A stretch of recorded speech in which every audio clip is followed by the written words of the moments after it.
You didn't have a stroke. You're just uneven. Hi, we're live. Hello. Welcome to Erased with Under Grace. I am Ariana. And I am Haley. And today we're talking all things acne, specifically teen acne. So if you have questions, comments, drop them below. This episode was inspired by our Go Caps girl. Yay. Yeah. So she was telling me, we were talking about acne, and I was like, I think we need to talk about teen acne. And then I got on Reddit and dove right into teen acne. And then it brought back all the nostalgia of OxyPads and Seabreeze and the apricot scrub thing that people are like putting on their face. The St. Ives. Yeah. Apricot scrubs. No. Okay. So anyway, we're talking all things acne. We're sponsored tonight by Under Grace Aesthetics. Let's see. Acne. Teen acne. Okay, before we go into this, let me just preface this with this. I feel like I should say this. We are going to talk about teen acne in regards to the aesthetic side of it, like your treatments, focus, opinions, your experience. Me being on the medical side of it, I've worked with a ton of providers who treat acne. And so in no way, shape, or form are we discounting or discrediting what they do. We're just kind of talking about, you know, like medications have their place, but you don't always need them. Kind of like if you have a cough and a runny nose, you don't need an antibiotic all the time. I said what I said. But that's kind of the same way with acne. Yeah. And I had a chance to talk to a dermatology NP who happens to be a friend and a client of mine. And so we kind of talked about acne and how she treated it. And she said a couple things and I'm like, okay, that makes sense as to why they're, you know, just go straight for the medications. Yeah. So she said that she loves Accutane. Accutane is her go-to. She personally has used it twice and she's like, so I push it a lot. Like that's just what I do. But she made the comment that they don't have an esthetician in their office, but if they did, they might actually utilize skincare routines and facials more so than what they do. And they probably don't even consider it as much as they should. Yeah. And that was the whole like point of this because, you know, our little Go Caps girl said, my face is so dry. They have me on 3 different medications. My skin is flaking. She's like, honestly, I would rather just do routine facials and at-home skincare. Yeah. So I'm like, this is perfect. Let's talk about this. And even though some providers are like, well, we have to treat the acne if it's cystic acne because the skin barrier is already disrupted, you come in and you say, well, not necessarily. Not necessarily, yeah. So talk about why not necessarily. Let me go back a few. Whenever I was in school, we went over, obviously, Accutane medications for acne, the place for a dermatologist, and then our places as estheticians. And we both treat skin differently, obviously. Right. I would say on my end, I don't talk to a lot of dermatologists, so I can't really say this, but I am touching and looking and feeling faces. I'm looking at 3 to 4 times a day. I'm touching different faces. And so sometimes I just don't feel like dermatologists are necessarily doing that. They're not inspecting the skin as well as I am. They have patients, they got stuff to do. So they're looking at the skin, they're talking to you for a little bit, and they're like, okay, let's move on, you know? No, I get it. And that just goes with the whole medical field in general. You know, you've got so many patients scheduled a day. You go in, you know kind of what their background is. You look at them, you say, yeah, I think you're right. This is what we're doing. You treat them and you move on. That's just how it goes. That's not necessarily always a bad thing, but it doesn't give them the chance to really dive in like I do. Right. I get a whole hour and a half to that person. And we get to talk about lifestyle. We get to talk about treatment plans, home care, and we get to find out the best thing for you to even get started. Now, I do think medication to an extent can definitely be a good thing. Say you got level 4 acne. I mean, that's cystic, that's deep underneath the skin. It's inflamed. At that point, I would definitely recommend going to a dermatologist because the skin has gotten way out of hand. I probably can't even touch it without it hurting to the point. So that is when the point I would recommend, yes, go see somebody get their opinion and then come back to me and see, let's work together on that. Right. So, because a lot of times when they're on certain medications, then you can't do certain things because their skin is so sensitive and vulnerable, basically. That's the big one is Accutane. She's a big push for Accutane. I'm the exact opposite. Right. I despise it. Whenever I was having my skin issues and I was going to the dermatologist, they kept pushing either birth control or Accutane. And I was like, I'm not getting on either of those. Right. And the reason I have so much frustration with that field is just because I didn't feel like they were listening to me. And so then I go to an esthetician and she's actually like, oh, okay, well, we can do this. And we start seeing results. And so I think that's part of the little spark that created my desire to go into this industry. But whenever I was going to these doctors, they were just like, well, we can give you this. And it felt very much just like, here's a Band-Aid. It's not healed, but we can cover it up. And I'm like, well, no, I want to get to the root cause. Like I don't want to just be living with this thing, right? You know, it's defeating me. And so, what were we talking about? No. I got my question sidetracked for a second. No, we were talking about Accutane. Yes. Accutane. Okay.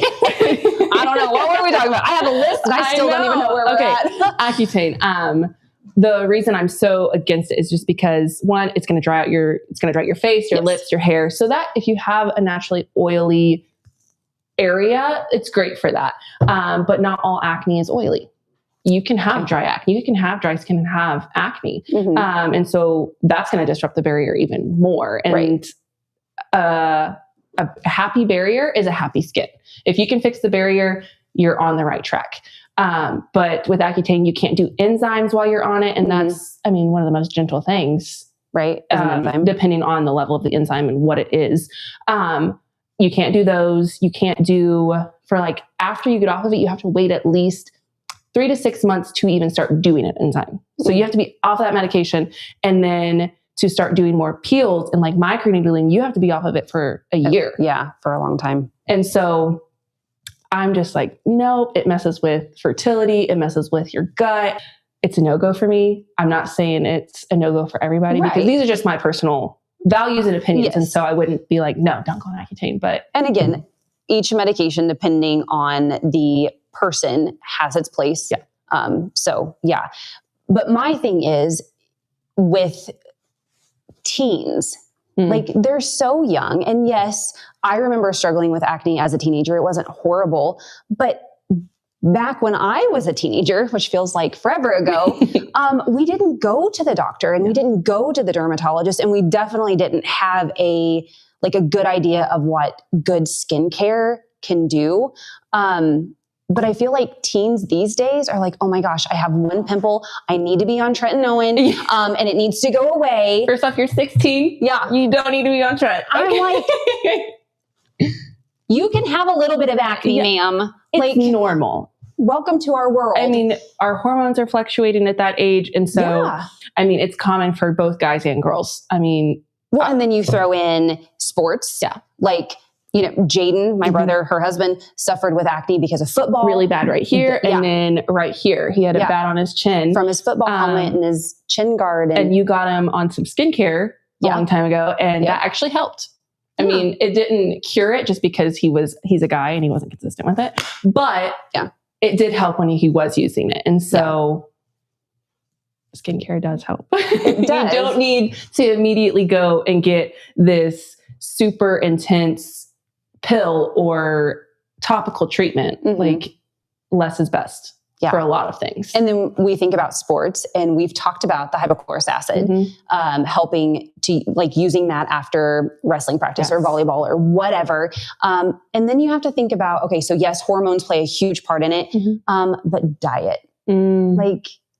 As a teenager, you go through the drive-through and you eat the McDonald's and the Wendy's and all of the gross, greasy foods. And that doesn't help your skin at all either. So now something that I've dived deeper into as an adult, because acne doesn't just affect teens, it does affect adults as well. But blood sugar balancing is the key, because that's going to help with your cortisol, and cortisol is what is producing your oils, and what is in turn clogging your pores and causing those breakouts. So a fat, a carb, and a protein. Eat those, and you're balanced. Yeah, and get your macros in. Yeah, and so if you're eating a balanced diet, that definitely helps. And there's people that are like, I've cut out dairy, I've cut out gluten, I'm eating all of these good things, and still it's happening. And that is whenever I'd be like, okay, time to see somebody, and maybe get some blood work done. Maybe figure out what's going on the inside rather than just what you're doing externally. So right. Yeah, because gut health and all of that plays a big role. Yes. And that's why I'm so like not against it, but weary of the medications, is because they do affect the gut. Yeah. And so a happy barrier and a healthy gut, those are two, peanut butter and jelly for healthy skin. So that's just my struggle with it sometimes. Okay. So you do have some younger clients who struggle with acne that you do see. So tell us a little bit about what, and I know every client is different, but what a treatment plan for a teenager, 16 to 18 or whatever, looks like for their skin if they're struggling with acne. Because I know medications tend to be cheaper because insurance will cover them. So I understand that from like a parent standpoint. But I mean, facials can be not super expensive, but you get what you pay for also. And they get an hour, and it's relaxing and amazing. Yeah, you're teaching them young how to take care of themselves. So you're building strong women.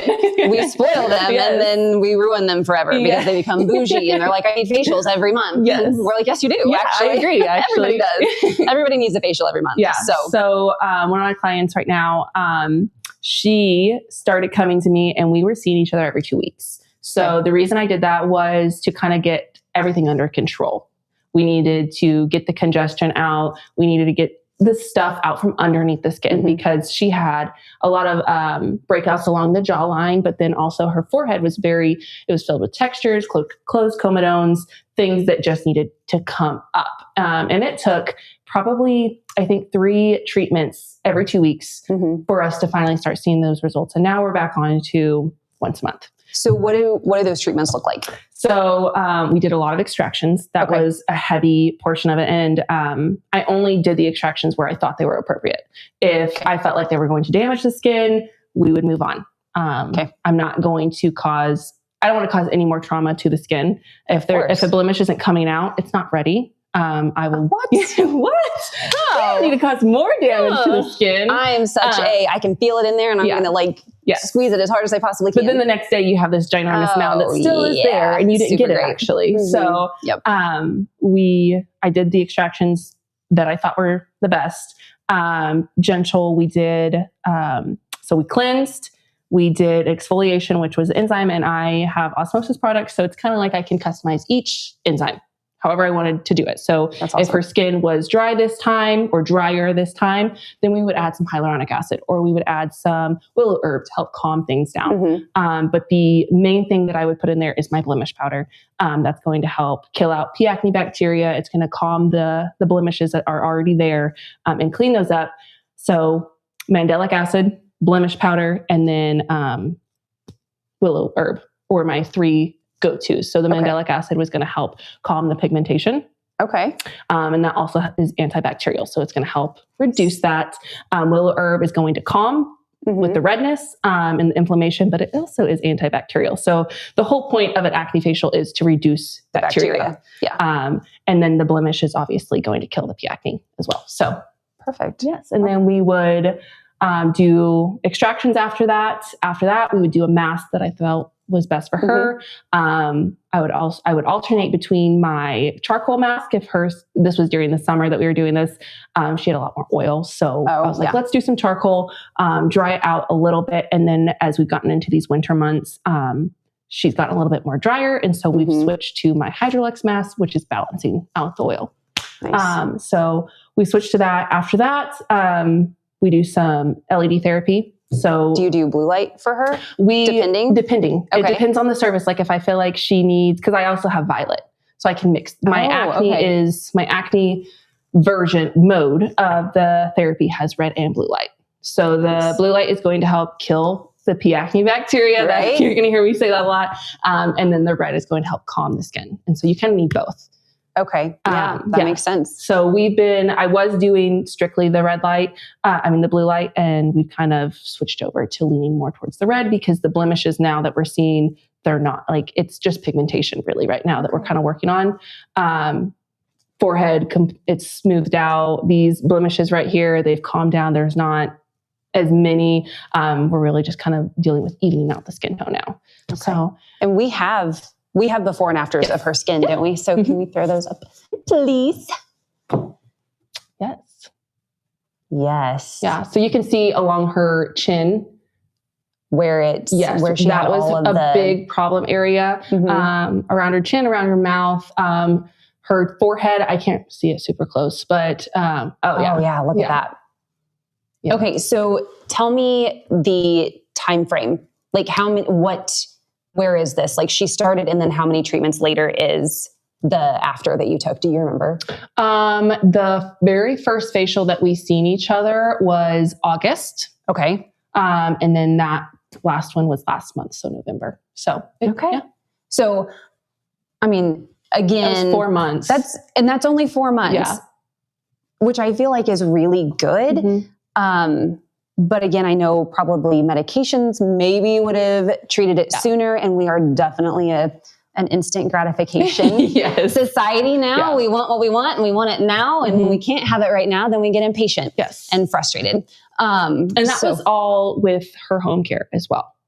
So like that wasn't home care that I necessarily prescribed her from Osmosis, but she told me the brand that she was using, how she was using those things. I tweaked it just a little bit and then said, hey, maybe add this in. And there you go. So, so you even took her home routine that she had and said, let me help you. And you customized it and then made it better. Yeah. Ideally, all my clients would be on Osmosis just because I'm educated on that brand. But I know how the ingredients work. So if I see those ingredients on different brands, I can definitely be like, okay, well, this is going to help with that. But it was all now home stuff. Do you have younger clients that come in that are on these facial smoothies or whatever that you have to be like, I need you to stop all of this? I have had a few. They're just, that age is very stubborn. And so they don't want to listen. And no, because they know everything. We love you, teenagers. They don't but necessarily want to listen. And it's fun for them. And I mean, if they're just using like hydrating stuff, I wouldn't necessarily be too opposed to it if they're just doing it every now and then, like with their girlfriends having a sleepover, and it's just fun to do these types of things. But when they're starting to add in these exfoliants, like girl, you're 12. You don't need to exfoliate. Okay. Your skin is perfect. Your skin's perfect. You don't need to do that. And they just look and they're like, cool. And I'm going to keep doing it. And I'm like, okay, I tried. Okay. So here's another question that popped in my head, which again, this is all dependent on the person, the kiddo. Especially for girls, everybody, hormones start kind of showing up at different times for girls. So what is like if you wanted to start doing just facials, like even once every 6 months, like what age do you think? I think this is the perfect age for you just to start incorporating little facials. Well, I actually have, she's 14. That's my youngest client that I have right now. So 14. And I have her mom. Yes. And so we're very close. We talk on the regular. And so she was like, I need somebody to trust with my daughter. And I was like, well, she's like, I can trust you. And she is actually having some issues on her face now.